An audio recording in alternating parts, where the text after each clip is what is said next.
Ladies and gentlemen, I want you guys to take this to any nearest bank. William Samoei Ruto, the President of the Republic of Kenya, is going to be a one-term president unless a miracle is going to happen between now and 2007. I'm saying this because if you ask anybody who voted for William Ruto in the last election, most of them, including those who will still vote for him, are really disappointed. I want you guys to listen to this gentleman, an elected leader from Trans Nzoia, who voted and campaigned for William Ruto, addressing the residents of Trans Nzoia. Lakini unapoenda kula, ambia Masinde Muriro, najua mtakutana, maana wewe una roho safi mama. Ambia Masinde Muriro ulituacha kwa tabu sana. Ambia Masinde Muriro siku hizi tukitaka kuoa tunalipa 1150.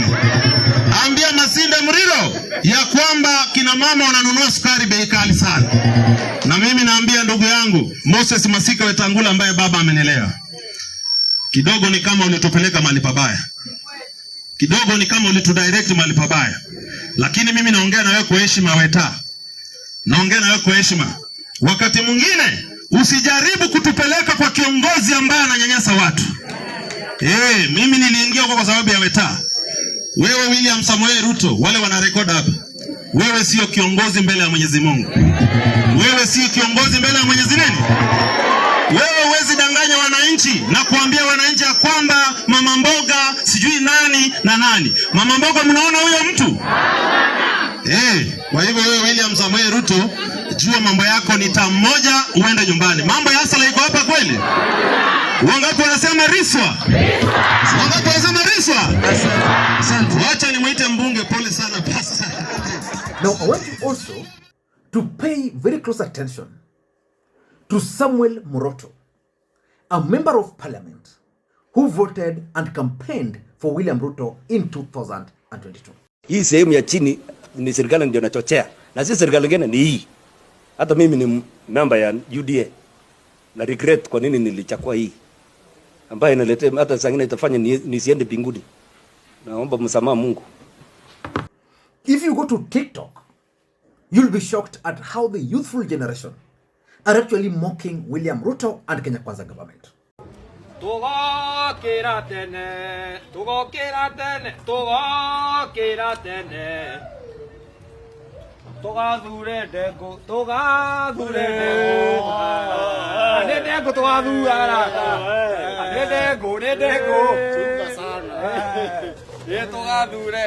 Mimi nasema saa 11 ikifika hiyo siku ya uchaguzi, Gachagua atakuwa nyumbani na atapewa fare ili aende nayo asikuwe na shida kwa barabara.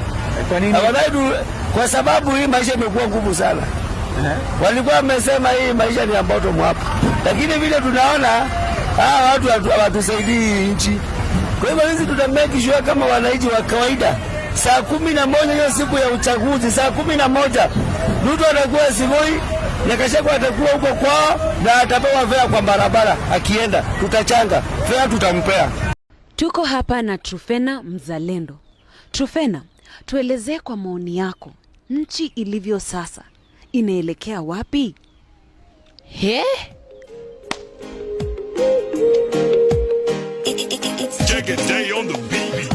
Waraka wa Zakayo ulioanza kwenye foleni ya kupiga kura dharakanidhi.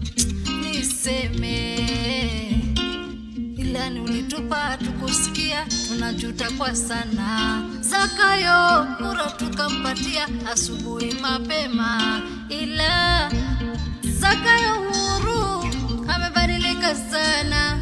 Yani maneno yake Zakayo wa leo sio yule wa jana, natamani ungemuona. So in this video, I want to explain to you guys why personally I strongly believe that William Ruto is going to be a one-term president unless a miracle is going to happen along the way. But before we do that, for those who are watching this channel for the first time, please take a second or two, click that subscribe button so that next time we produce a video like this, YouTube will automatically notify you. And to the subscribers, I want to continue thanking you guys for your continued support. Because without that support, this channel cannot be where it is. Ladies and gentlemen, without any further ado, allow me to dive in. And allow me to take you to Liberia. Last month, the people of Liberia went to the polls to elect their leader. George Weah, who was a sitting president, lost in that election. He actually lost to a 78-year-old man. George Weah was elected the president of Liberia in 2018 with an overwhelming majority. He actually got over 65% of the votes in 2018. George Weah was elected at that particular time because of three main reasons. Number one, George Weah had promised the people of Liberia that he was going to fight corruption. By the time he was leaving office, the people of Liberia believed that corruption actually was part and parcel of his rule. He also promised to deal with the issue of unemployment. By the time he was leaving office, youths were still there without jobs. And of course, George Weah was also elected based on his age. Remember, he's a legend in football. And he created a euphoria. So he was elected overwhelmingly. So during his rule, George Weah was accused of failing to fulfill his promises. That's exactly what William Ruto is being accused of in the Republic of Kenya. George Weah was also accused of being an absentee president. He was always available for the next available flight. Just like William Ruto is in the country, out of the country, in the country, out of the country. But let us focus on William Samoei Arap Ruto. Why do I personally strongly believe that William Ruto is going to be a one-term president? Number one, if you ask me, is the state of economy. If you ask anybody in the Republic of Kenya, things are really hard for them. But you go to Twitter, you find very funny things still trending. You go to Facebook, you go to Kenya Gazette, very funny proposals are still being made. So because of the cost of living, I can assure you, William Ruto is going to find it very rough. And of course, the issue of unemployment.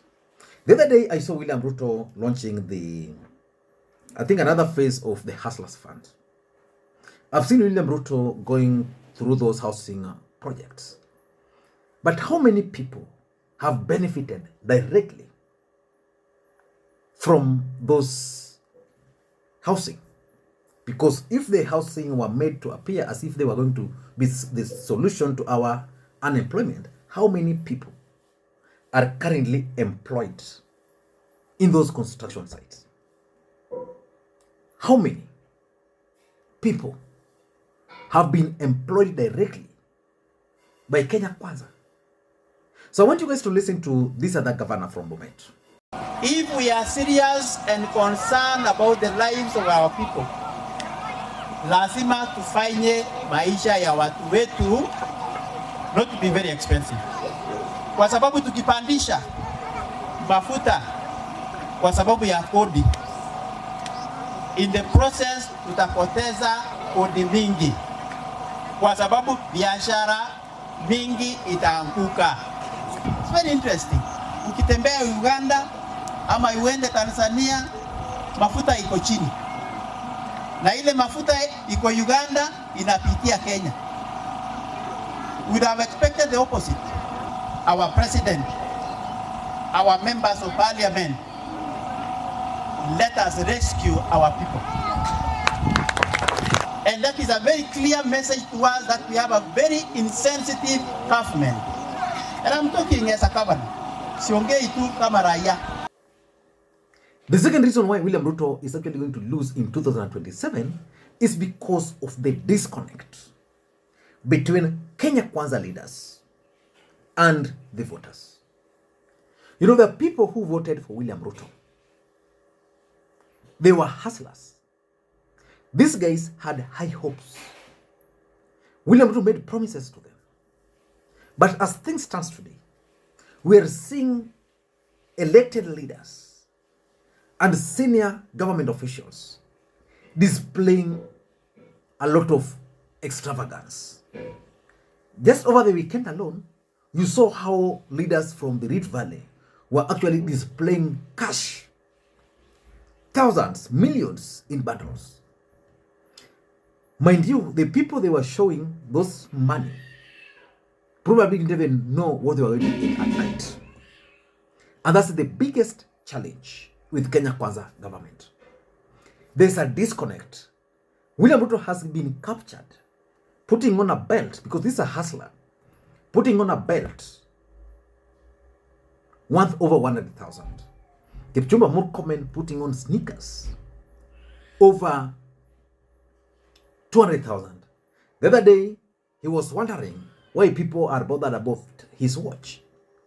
Because according to him, he used to love watches from before. That his father gave him a watch when he was in primary. And of course, we all know that we've always seen Kipchumba Murkomen photos when he was in primary school. Not a single photo has been shared with Kipchumba Murkomen putting on a watch. So there's a disconnect. Number 3, the hustler narrative is dead. I'm trying to figure out how William Ruto and Kenya Kwanza will be able to revive the hustler narrative. I just gave you the example of George Weah, who won the presidency with 68%. William Ruto won the presidency with 50%, plus some less than 1%. Actually, ukarabati. So the thing is, as long as the hustler narrative is not there, because that's what Ruto actually used to manipulate the voters. He's not acting like a hustler. William Ruto is not acting as a hustler, and his team are not helping him. And that's why I keep on insisting that unless a miracle is going to happen, unless a miracle is going to happen and William Ruto will be able to convince the voters again that is one of them, that is a hustler. Number 4, the unfulfilled promises. On this, I don't want to talk much. Allow me to play these clips of William Ruto making the promises and let me know whether he has fulfilled some of them. Leo mnanunua mtungi ya gas shilingi 2,000, shilingi 2,800. Tumesema sasa tutaweka pesa ya serikali kupunguza gharama ya mtungi ya gas. Ile ya kilo 6 mnanunua 2,500, 2,800, tutaishukisha chini mpaka shilingi 500 ama 300.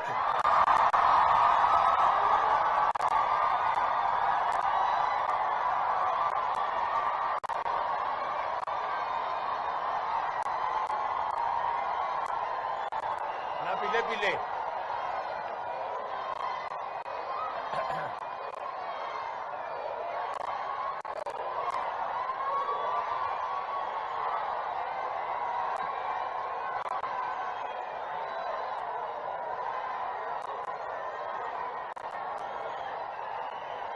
tunaelewana.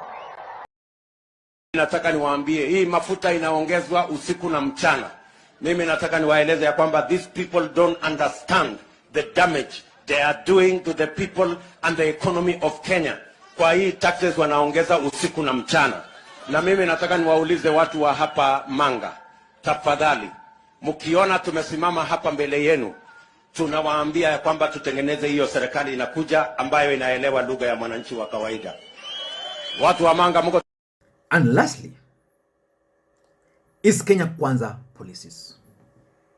Now the question is, are Kenya Kwanza policies pro-people or anti-people? Based on your own assessment. Because for example,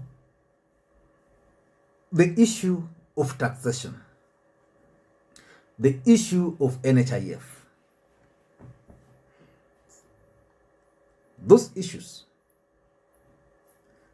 they might appear good on paper, but in real life, Kenyans are suffering. That's why most traders today are not even comfortable displaying their tail numbers, because the government is intending to tax everything.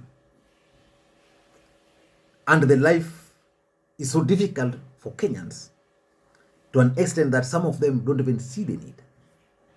Yesterday, there was a woman who threw an 8-year-old baby, 8-month-old baby from the ferry in Indian Ocean.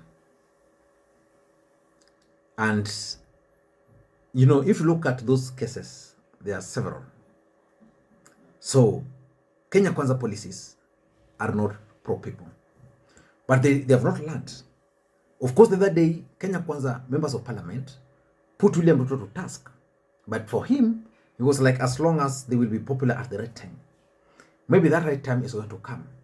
So let me know how you think William Ruto is going to win. I'm just talking of a free and fair election. Forget about teasers are rigging. Those ones, he will be elected. But where you cast a vote and that vote is counted, I doubt if William Ruto is going to win, unless a miracle is going to happen. And of course, in politics, a day is also a very long time. So let's wait and see how things are going to fold moving forward. Thank you, and may you have a good day. Bye-bye.